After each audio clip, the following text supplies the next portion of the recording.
Massacre en Ituri, 43 Congolais sont morts en territoire de Mambasa suite aux récentes attaques perpétrées par les terroristes ADF-MTM contre des populations. Le gouvernement congolais condamne ces actes de violence et témoigne de sa solidarité avec les familles touchées. Sans surprise, le sénateur Norbert Bassengezi est élu deuxième vice-président du Sénat de la RDC avec 87 voix sur 95 votants. Il succède ainsi au sénateur Modeste Bahati qui a démissionné de ce poste le 18 mars dernier, accusé d'incompétence par ses pairs.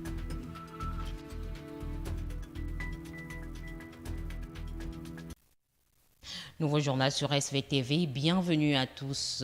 Dans l'actualité, 43 Congolais sont morts en territoire de Mambasa dans la province de l'Ituri suite aux récentes attaques perpétrées par les éléments terroristes des ADF-MTM contre des populations. Le gouvernement congolais condamne ces actes de violence et témoigne sa solidarité avec les familles touchées. C'était au cours du briefing que le ministre de la Communication et Médias, porte-parole du gouvernement, Patrick Muyaya, a relayé le communiqué de forces armées de la République démocratique du Congo. Suivez. Suivi qu'il y avait des événements malheureux aujourd'hui en province de l'Ituri, spécifiquement en territoire de Mambasa. Je m'en vais donc vous lire les communiqués qui est sorti tout à l'heure du porte-parole du secteur opérationnel de l'Ituri. Les forces armées de la République démocratique du Congo informe l'opinion nationale et internationale sur la situation sécuritaire dans les territoires de Mambasa qui demeure préoccupante suite aux récentes attaques perpétrées par les éléments terroristes des ADF-MTN contre des populations civiles innocentes. Les bilans fait état de 43 compatriotes tués, 44 maisons incendiées, ainsi que d'un camion-ben et 5 motos endommagées dans la localité des Bafouako à chefferie des Bandaka. Ces actes barbares caractérisés par des violences aveugles, des pertes en vies humaines et des destructions de biens, constituent une grave atteinte à la dignité humaine et une violation flagrante de droits fondamentaux. Les FARDC tiennent à rassurer la population que toutes les dispositions sécuritaires sont en cours de renforcement afin de protéger les populations, restaurer l'ordre et mettre hors d'état de nuire les terroristes ADF et leurs alliés. Des opérations militaires ciblées sont intensifiées dans la zone pour traquer et démanteler les réseaux terroristes. La population est appelée à la vigilance, à la collaboration avec les forces de défense et de sécurité et doit dénoncer tout mouvement suspect pouvant contribuer à l'éradication de cette menace. Voilà donc la bonne information et non tous les bilans et tout ce que nous avons vu la journée sur les réseaux sociaux. Il fallait donc à la fois pour le gouvernement et pour l'armée de prendre toutes les informations des terrains et de vous apporter à bon temps la bonne information. Et donc évidemment, c'est des actes que nous condamnons et pour lesquels nous travaillons étroitement avec les gouverneurs militaires à la fois de l'Ituri et du Nord Kivu pour que nous puissions endiguer définitivement cette menace terroriste. Et c'est aussi l'occasion de redire notre solidarité. Des attaques répétées sur les populations, des actes d'intimidation et des menaces sur la communauté Banamuyenge à Minembwe, pilotée par le Rwanda et l'M23, une trentaine de fausses communes découvertes à Uvira et plusieurs cas d'abus commis sur les populations durant l'occupation de cette ville, restauration progressive de l'autorité de l'État à Uvira et les préparatifs pour le retour des déplacés au briefing spécial. Le gouverneur Jean-Jacques Pouroussi a fait le point sur la situation sécuritaire dans la province du Sud Kivu. C'est avec ces groupes qui sont en train de connecter pour essayer de massacrer, de contraindre la population civile, notamment les communautés Banyamulenge, à quitter Minembwe et à les suivre afin qu'on puisse mettre toutes ces exactions sur le dos de la population. Et c'est exactement ça la tactique, c'est-à-dire que ce qu'ils ont utilisé, ils sont restés un mois à Uvira, un mois.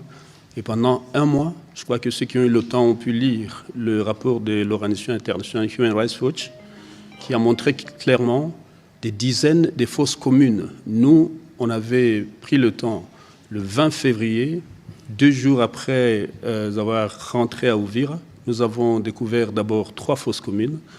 Une fausse commune à Kavimvira, une autre fausse commune à Kilomoni, et une autre fausse commune à Kimanga. Les 3 fausses communes contenaient 210 corps. Vous imaginez, Human Rights Watch vient de détecter plus de 61 fausses communes.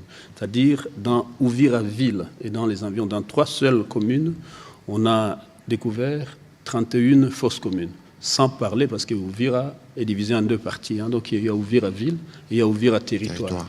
Et donc dans ces zones, comme là où ils occupent, eh bien, on peut s'imaginer un carnage terrible. À l'heure qu'il est, les institutions sont de retour. Nous avons eu de moyens qui nous ont permis de mettre en place remettre en place les mécanismes institutionnels. Avec l'appui du ministère de la Justice, je dois dire que le parquet militaire et le parquet civil sont déjà opérationnels et les institutions sont en train de s'installer progressivement. Nous devons dire que l'Assemblée provinciale et l'Assemblée et le gouvernement provincial sont déjà opérationnels à Uvira. À part ça, nous pouvons ajouter le fait que, au niveau de la province du Sud Kivu, nous avons créé un certain nombre de mécanismes pour renforcer l'autorité de l'État, notamment. Nous avons créé un cadre permanent de concertation pour la gestion de la crise sécuritaire au Sud Kivu.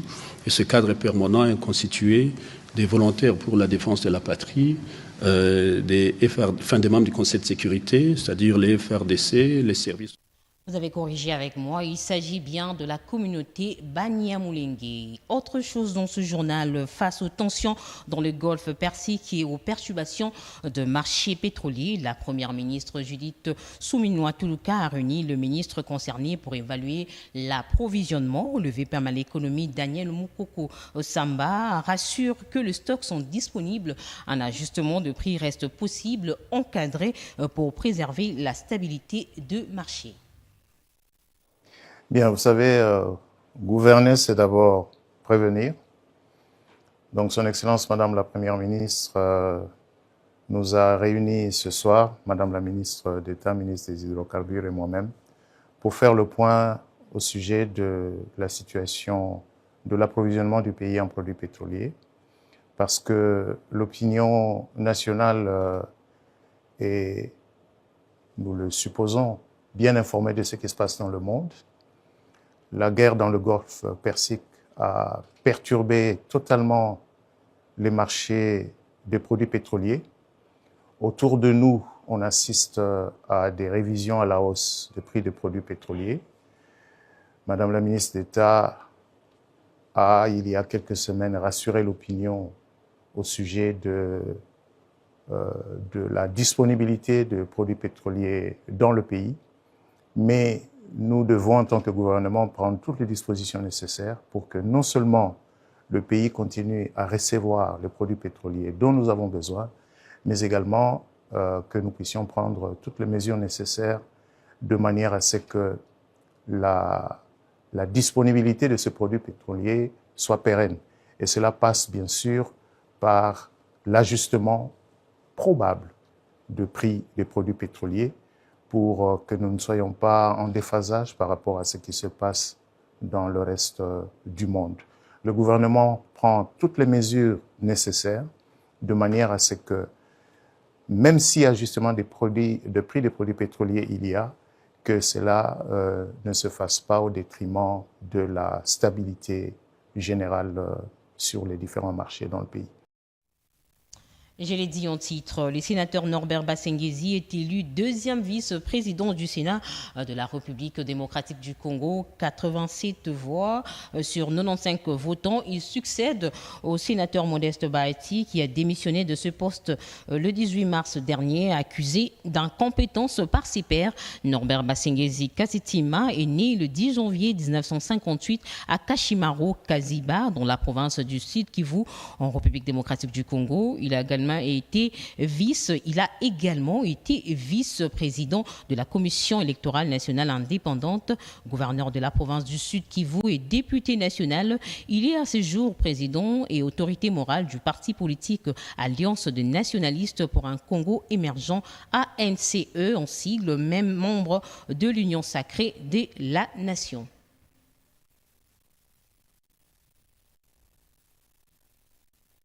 Et sur instruction des autorités, le comité de suivi de la paie des agents et fonctionnaires de l'État au cours de la plénière du 31 mars dernier a confirmé l'aboutissement effectif des opérations des paies du mois de février 2026 ainsi que le début du processus de paiement des salaires du mois de mars 2026 tout en démontant toute suspension. Regardez.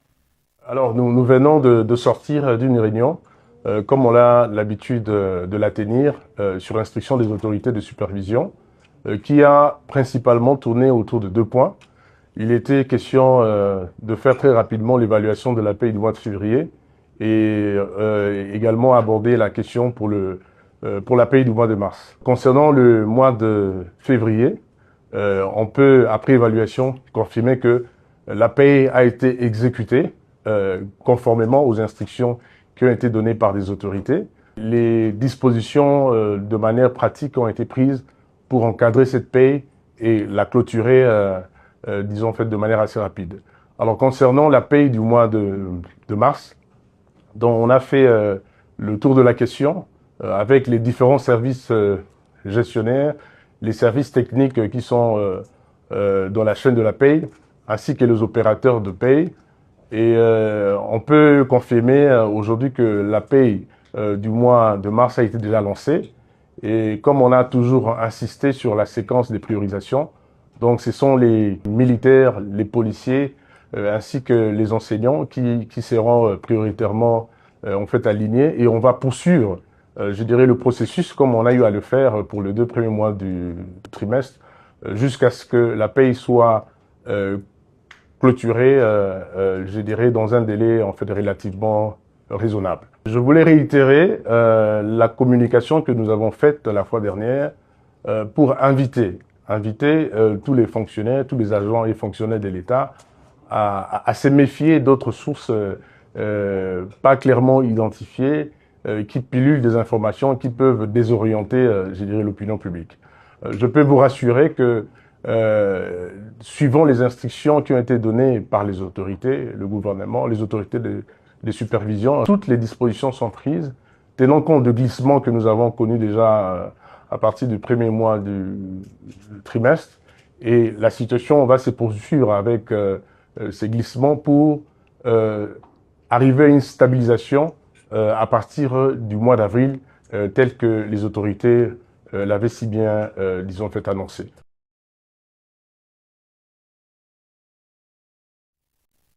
Également dans l'actualité, l'autorité des régulations de la sous-traitance dans les secteurs privés a annoncé l'application prochaine de l'arrêté du vice-premier ministre en charge de transport en réservant 50% de fret transfrontalier au départ de la RDC au transport public congolais. Michel Kachal-Katembe a également annoncé l'octroi d'un moratoire de 60 jours aux entreprises concernées pour se conformer à cette réglementation. S'agissant ainsi des transports frontaliers des marchandises au départ de notre pays. Tel qu'annoncé par le directeur général de l'autorité de régulation de la sous-traitance dans les secteurs privés, Miguel Katembe, lors du lancement de contrôle des conformités à l'échelle nationale au regard de l'arrêté ministériel numéro 39/2024 du 12 décembre 2024, signé par le vice-premier ministre en charge du transport, qui stipule que toute personne physique ou morale exerçant la profession des transporteurs publics, routiers de marchandises, de produits miniers ou autres à l'exportation doit dédier au moins 50% du dit marchandise aux transporteurs congolais. C'est dans cette optique qu'une réunion stratégique a été tenue entre le vice-premier ministre, ministre en charge du transport, le directeur général de l'ARSP et le président de la Fédération des entreprises du Congo. Leurs discussions ont tourné sur la mise en œuvre de l'arrêté ministériel relatif à la promotion de transporteurs congolais, en particulier dans les activités d'évacuation de minerais. Les constats qui a été fait que notre pays exporte plus de 3 millions de tonnes de cuivre, mais nous constatons qu'il n'y a aucun transporteur congolais, donc le pourcentage est plus ou moins d'1% des transporteurs congolais dans les transports d'évacuation de minerais dans notre pays. Nous avons échangé avec le VPM, il est satisfait par rapport à ça, parce que c'est une décision déjà qui a été prise, ça fait 1 an et demi que cet arrêté existe, Mais nous avons constaté que l'arrêté existe, mais il n'y a personne qui met en pratique ces instructions et que nous devons les activer parce qu'il s'agit du salut de notre économie. Et il y a eu une vulgarisation déjà qui a été faite, je crois, il y a une année au travers la FEC et les autres structures. Nous allons nous organiser pour qu'il y ait un très bon suivi de cette décision et que nation afin de pouvoir mettre l'entrepreneur congolais au centre des ressources naturelles de notre pays. Notons que, pour passer à la vitesse supérieure, l'ARSP s'apprête donc à accorder un moratoire de 60 jours aux concernés avant d'agir en faveur des transporteurs congolais, car l'objectif reste le même, renforcer la participation locale en donnant de l'avantage aux entrepreneurs congolais. Visite de l'aéroport Morongo de Bunia par le vice-premier ministre en charge de transport Jean-Pierre Bemba. Arrivé à Bunia, chef-lieu de la province de l'Ituri, le VPM s'est dit satisfait de travaux effectués à l'aéroport Morongo de Bunia durant cette période d'état de siège, a indiqué le gouverneur militaire Johnny Lubuya Kashama. Accueilli au pied d'avion par le gouverneur de la province de l'Ituri, le lieutenant-général Lubuya Nkashama Johnny, le vice-premier ministre en charge de transport Jean-Pierre Bemba Gombo atterrit à Bunia, province sous état de siège, avec un agenda serré. Aussitôt arrivé, Jean-Pierre Bemba Gombo visite la tour de contrôle modernisée par l'entreprise congolaise Mongabaon.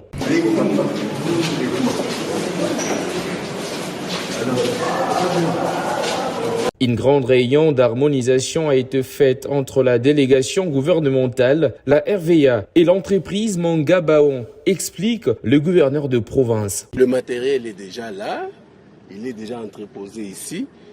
Et on vient d'avoir une très grosse réunion là avec lui-même le ministre et la RVA et l'entreprise qui est en train d'effectuer les travaux. Et donc là, on a coordonné et donc c'est pour ça que nous disons dans les 3 mois, nous pourrons bien finir. Et dès que tout sera fait, le chef de l'État pourra venir pour inaugurer. S'agissant de l'exploit réalisé par les Léopards de la République démocratique du Congo en se qualifiant 52 ans après une phase finale de la Coupe du Monde, les gouverneurs militaires de l'Ituri dédient cette victoire au peuple iturien. Dès le début, nous avions déjà proclamé que l'Ituri, sa population, elle est unique. Et voilà, aujourd'hui, c'est notre fils qui vient de nous ouvrir 52 ans après. Un fils iturien. Est-ce que on ne peut pas être content avec ça? Est-ce que maintenant vous pouvez me rejoindre pour les sceptiques? Offrons à Axel Touanzebe la paix. Disons-lui que Axel, tu as marqué le but. Nous aussi, nous allons marquer un deuxième but. C'est la réconciliation, le pardon. Poursuivant sa visite, le vice-premier ministre en charge du transport Jean-Pierre Bemba Gombo a voulu se rassurer que la piste est bonne, répondant aux normes de sécurité internationale. Notant que l'atterrissage de des Boeing la semaine dernière en Ituri a marqué le début d'une nouvelle ère dans cette province sous état de siège. Et pour terminer, la journée du lundi 6 avril consacrée au combat des Simo Kimbangu et de la conscience africaine est déclarée chômée et payée sur toute l'étendue du territoire national. Et selon un communiqué du ministère de l'Emploi et Travail qui porte à la connaissance du public en général, des organisations professionnelles d'employeurs et des travailleurs en particulier, qu'au terme de l'ordonnance numéro 23/042 du 30 mars 2023 fixant la liste de jours fériés légaux en République démocratique du Congo, la journée du lundi 6 avril 2026 consacrée au combat des Simo Kimbangu et de la conscience africaine est déclarée chômée et payée sur toute l'étendue du territoire national. C'est par cette note que se renferme cette édition du journal. Merci à vous de l'avoir suivi. Bonsoir chez vous.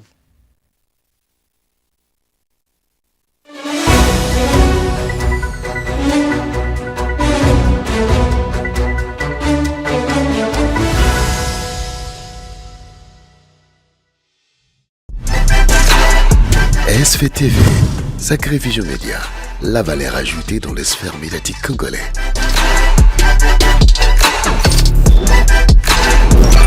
SVTV, Sacré Vision Média, rien que professionnel. SVTV, Sacré Vision Média, Canal Pro.